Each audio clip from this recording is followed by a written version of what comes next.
silakan. Barangkali ada pertanyaan.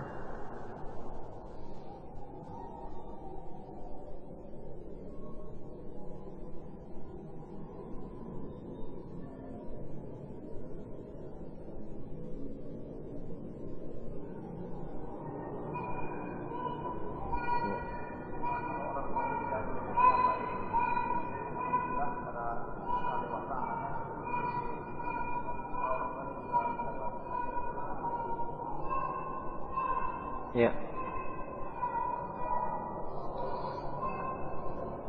Kalau anaknya kemudian soleh, orang tuanya, kalau dia muslim, ya, maka orang tuanya akan mendapatkan kebaikan melalui doa daripada anaknya yang soleh tersebut. Mudah-mudahan dengan doa memohonkan istighfar dari anaknya yang soleh, Allah akan mengampuni dosa-dosa.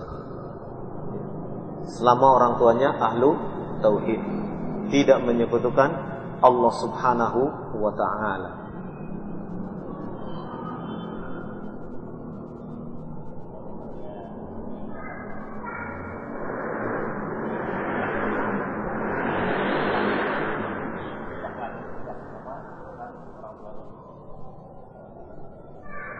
Iya.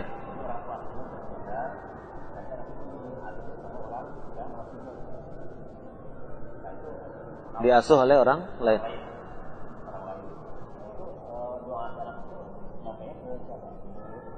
Ke orang tuanya. Iya. Pengasuhnya dia, kalau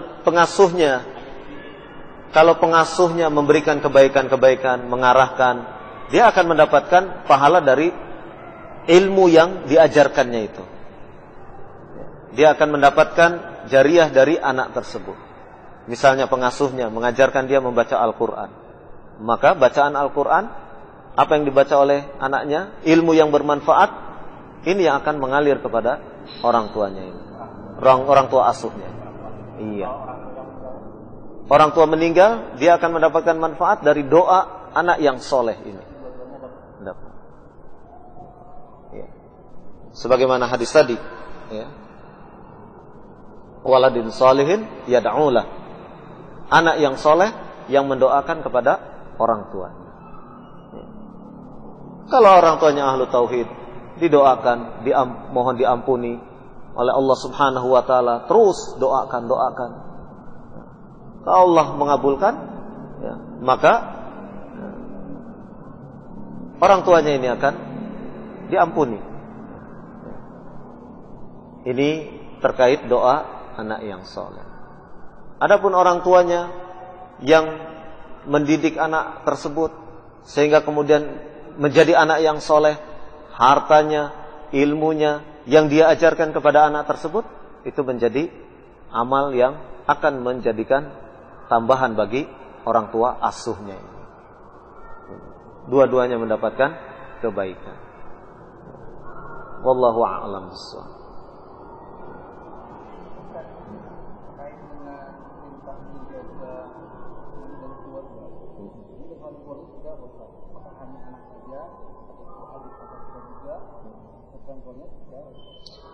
Yang dimaksud dengan ku anfusakum wa ahlikum nar, kata Ali bin Abi Thalib, ajari mereka adab yang baik. Maksudnya istri dan anak-anak kita. Ajari mereka adab, sopan santun, akhlak yang baik. Dan itulah para ulama menyebutkan tentang yang dimaksud dengan ku anfusakum wa ahlikum nar, yaitu dengan mengajari mereka adab yang baik, akhlak yang baik, agama yang baik, sehingga mereka senantiasa berada di atas al-haq. Senantiasa mereka berada di atas al-haq. Sebab tidak mungkin seseorang di atas kebatilan itu akan terselamatkan dari siksa api neraka. Tidak mungkin seseorang yang berada di atas kebatilan terselamatkan dari siksa api neraka. Hanya orang-orang yang berada di atas al-haq itulah yang akan selamat dari siksa api neraka. Wallahu a'lam bishawab.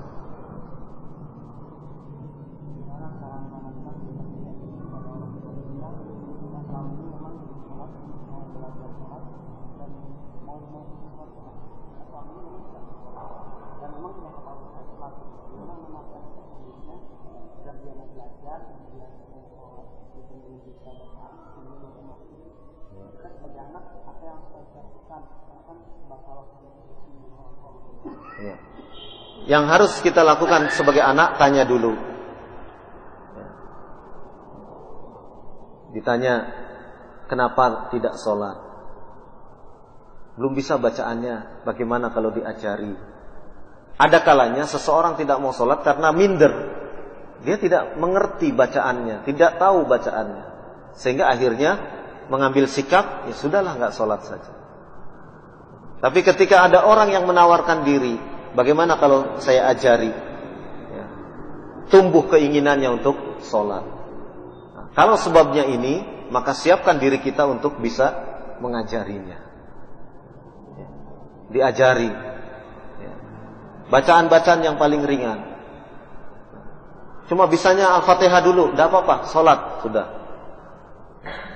Sholat. Hanya baca Al-Fatihah dulu. Tapi terus sambil belajar untuk bertambah ilmunya. Untuk sementara sekarang Al-Fatihah dulu, tidak apa-apa. Begitu.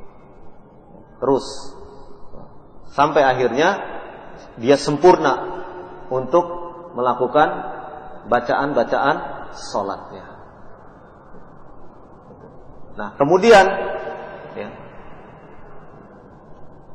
kalau kemungkinan orang tuanya itu karena malas, maka harus diberi motivasi.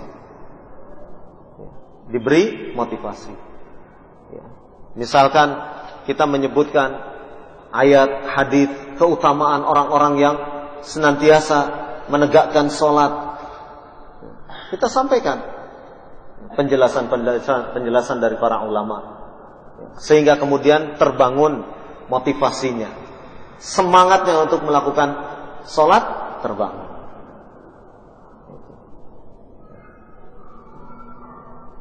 Kemudian kalau misalnya terus bisa, walhamdulillah kita ajari. Kalau misalnya kemudian dia malah membantah dan seterusnya, maka kita bisa sampaikan ancaman-ancaman terhadap orang yang meninggalkan sholat. Ancaman-ancaman terhadap orang yang meninggalkan sholat. Selain itu tentu kita dakwahi secara hikmah, secara bijak. Buku-buku sholatnya kita siapkan, peralatan-peralatan sholatnya kita siapkan, pengertian-pengertiannya, biar dia membaca sendiri kalau dia senang membaca. Biarkan dia mendengar sendiri penjelasan tentang sholat kalau dia memang suka mendengar hal-hal yang baik. Intinya kita lihat dulu masalahnya seperti apa. Kalau dia tidak sholat itu karena tidak bisa bacaannya, ajari oleh kita. Dan sampaikan bahwasannya seseorang yang hanya bisa misalnya membaca Al-Fatihah saja, tidak apa-apa sholat. Supaya maksudnya jangan kemudian meninggalkan sholat.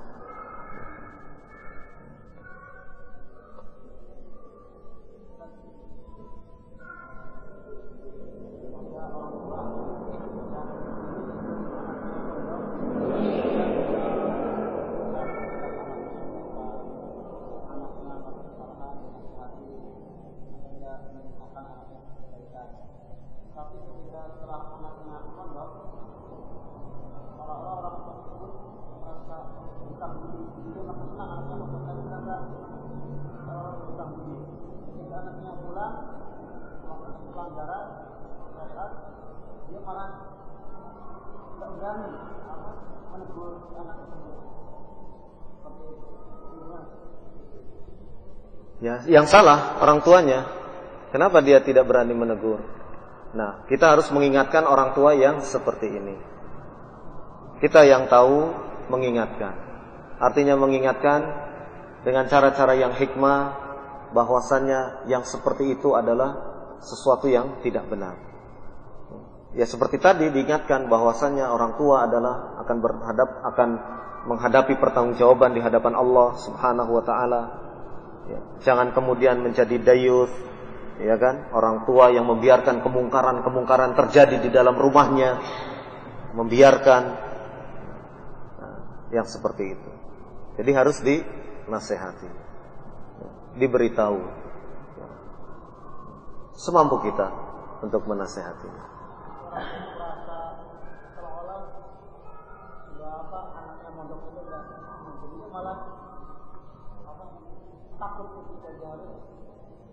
Menasehati.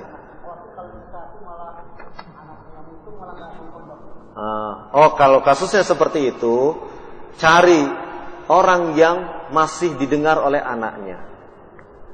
Cari orang yang masih disegani oleh anaknya. Misalnya ada salah satu ustadznya atau pamannya atau siapa yang sekiranya bisa menasehati anaknya tersebut. Gitu. Selain orang tuanya juga harus diberi motivasi untuk tetap terus menasehati.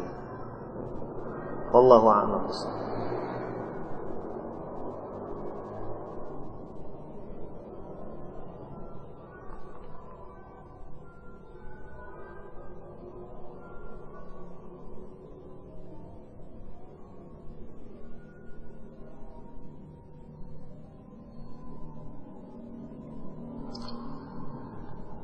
Di usia berapakah seorang anak sudah bisa menyerap tentang manhaj yang benar dan bisa memilih mana yang hizbi, mana yang lurus? Ya di usia dewasa yang jelas. Tetapi maksudnya kita berharap pendidikan masalah manhaj itu sudah tertanam sejak anak-anak. Seperti apa pendidikan manhaj sudah tertanam kepada anak-anak? Misalnya, kita menanamkan kepada anak bahwasannya mengambil agama tidak kepada sembarang orang. Mengambil pelajaran agama tidak kepada sembarang orang. Iya. Kalau tidak ingin disebut salafi sembarangan, jangan ngaji sembarangan. Iya.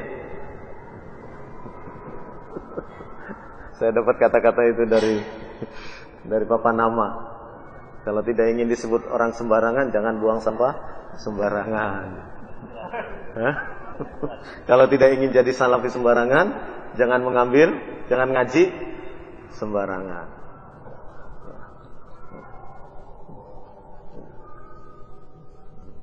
Tapi jangan dijadikan ini, nanti salafi sembarangan jadi istilah lagi.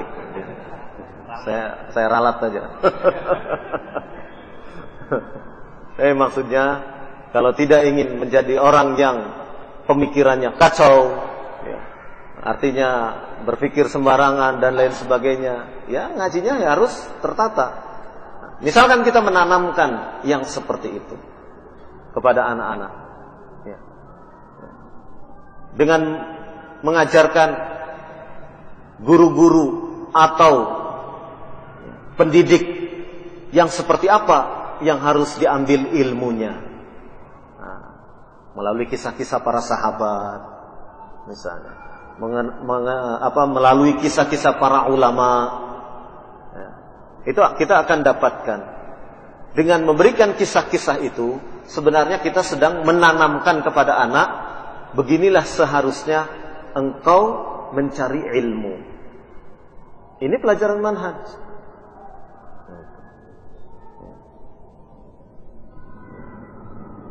Itu diantaranya. Jadi jangan sampai engkau mencari ilmu kepada orang yang seperti ini, misalnya. Pemikirannya seperti ini, akidahnya seperti ini. Melalui cerita-cerita, kisah-kisah dari para sahabat, kisah-kisah dari sirah Rasul Sallallahu Alaihi Wasallam, dan seterusnya, bisa menjadikan anak itu berpegang kepada manhaj yang benar.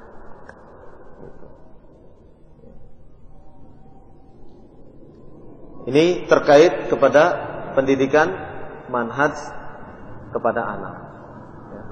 Juga kita bisa mengajarkan pendidikan manhaj kepada anak. Misalnya apa? Berteman, memilih teman. Almaru ala dini khalil. Jadi memilih teman yang seperti apa, seperti apa, seperti apa. Itu termasuk pendidikan manhaj. Jadi sebenarnya ketika kita melarang anak kita, kamu jangan main sama si fulan, itu sebenarnya sedang melakukan pendidikan manhaj. Kan begitu? Kamu jangan main sama fulan, sebenarnya kan kita mentahdzir fulan. Iya. Karena kita mengetahui fulan ini rusak. Khawatir anak kita nanti terbawa-bawa. Itu sebenarnya pendidikan manhaj. Dan seterusnya. Jadi sejak kapan anak itu dididik manhaj? Sedini mungkin. Ya tentunya berdasarkan keadaan akal anak itu. Bagaimana anak bisa menyerap pendidikan manhaj? Ya sesuai dengan keadaan umurnya. Ya seperti tadi pendidikan, kamu jangan main sama fulan. Kamu hati-hati, ya, karena fulan suka begini-begini. Itu sebenarnya kita sedang menanamkan apa? Manhaj kepada anak-anak kita. Sama kan, cuman bahasanya aja. Kamu jangan sama fulan, karena dia ngajinya sana. Kan sama sebetulnya. Ini apa? Pendidikan manhaj sejak anak-anak. Juga kita mengenalkan kepada orang-orang yang soleh, yang bisa diambil ilmunya. Tuh, ziarah ke sana, ke pondok sana, ke pondok sana. Itu pun sebenarnya bahagian dari pendidikan manhaj. Kenapa enggak ke pondok sana? Pondok sana mengajarkan ini. Dan ini adalah pemahaman yang sesat. Ini adalah pendidikan manhaj. Jadi, kapan itu pendidikan manhaj bisa diserap oleh anak? Sesuai dengan tingkat pemahaman anak. Dan sesuai pula dengan cara kita membahasakan kepada anak-anak kita. Bagaimana kita membahasakan itu? Bagaimana kita membahasakan kepada anak-anak kita.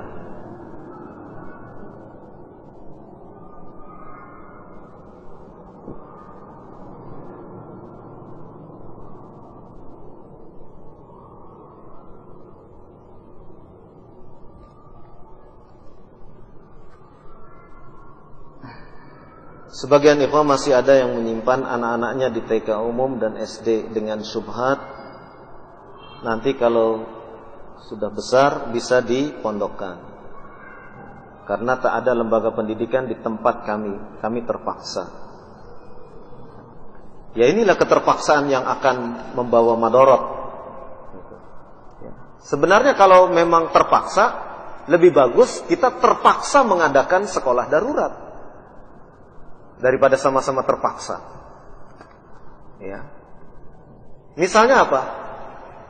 Kita dirikan rumah kita dijadikan sebagai rumah belajar anak-anak kita. Dengan kita menimbang, kalau di sekolah umum, di TK umum, pulang, bawa balonku ada 5, ya. Kan lebih bagus anak-anak sudah salah satu dari kita menjadi guru mereka. Ya. Untuk masalah buku-buku banyak yang ditulis oleh salafiyin untuk anak-anak TK, buku panduannya sudah ada. Mau pelajaran apa? Membaca, ada. Pelajaran membaca Arab, ada. Pelajaran apa misalnya yang terkait masalah TK, sudah ada lengkap semua. Tinggal cari gurunya, ini ajarkan, diajarkan. Bagaimana membaca Latin? Bisa. Bagaimana membaca huruf Arab supaya nanti bisa membaca Al-Quran? Sudah ada. Dan itu semua dicetak, diterbitkan atau ditulis oleh penulis-penulis dari kalangan Salafiyin. Tinggal kita dipaksa, karena kan tadi terpaksa, kita dipaksa untuk menjadi guru anak-anak Salafiyin. Kalau kita memang sama-sama terpaksa, lebih bagus terpaksa yang seperti ini. Kita mendirikan sekolah terpaksa seperti ini. Kenapa sekolahnya rumah? Ya terpaksa. Gitu. Karena kalau tidak ada seperti ini, anak-anak kita terancam. Ya. Terancam akan nanti pulang membawa burung Garuda misalnya. Ya. Pulang kemudian membawa balon. Pulang nanti dan seterusnya. Ini lebih berbahaya. Ya. Oleh karena itu, mendirikan sekolah, artinya sederhana saja. Jangan kita kemudian membayangkan sekolah itu harus ada begini. Ya. Kondisinya ini kondisi terpaksa. Berawal dari sesuatu yang mungkin kita anggap remeh. Ya, rumah kita jadikan belajar. 1 jam, 2 jam anak-anak kita belajar. Besok sore dikumpulkan lagi belajar ngaji. Kan bisa seperti itu. Sebetulnya bisa seperti itu. Pagi belajar matematika, belajar bahasa Indonesia. Kan begitu. Nanti belajar akhlak, belajar akidah. Sore buka lagi pelajaran, belajar Al-Quran. Bisa. Tempatnya di mana? Ya numpang di masjid orang lain. Kan tidak apa-apa. Ya. Insya Allah. Ya. Kalau kita punya kemauan, Allah akan memberi jalan. Ya. Cuma terkadang kita terlalu kemudian berpikir seakan-akan bahwasanya mendirikan tempat belajar itu sulit. Padahal kalau kita perhatikan juga belajar di tempat umum itu, apa sih yang diajarkan? Kita juga insya Allah bisa. Kali-kalian sampai 100 gitu, insya Allah bisa. Sama-sama. Apalagi kalau orang tuanya sudah memang berkecimpung dalam dunia pendidikan. Kita mencoba. Jangan kalah dengan orang-orang awam sampai mendirikan homeschooling untuk anak-anaknya. Ya tidak? Karena sudah tidak percaya lagi dengan pendidikan yang ada sekarang ini. Sekolah, anak-anaknya sekolah di rumah. Itu orang awam. Masa kita tidak bisa sekian banyak salafiyin? Oh, waktunya gantian. Ya. Ikhwah ini namanya ini dijadwal hari ini. Ya. Nanti yang bisanya hari Selasa.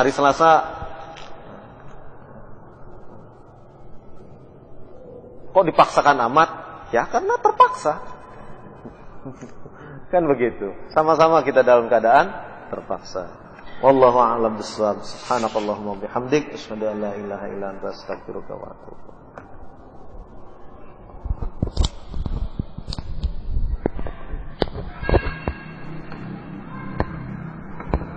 Alhamdulillah, jazakallah khairan katsiran kepada Ustaz Abdul Faruq Al-Safuddin.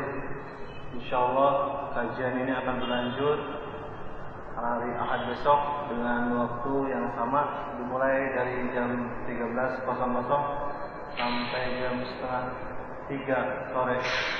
Begitu kepada yang hadir dan yang belum hadir bisa datang kembali besok.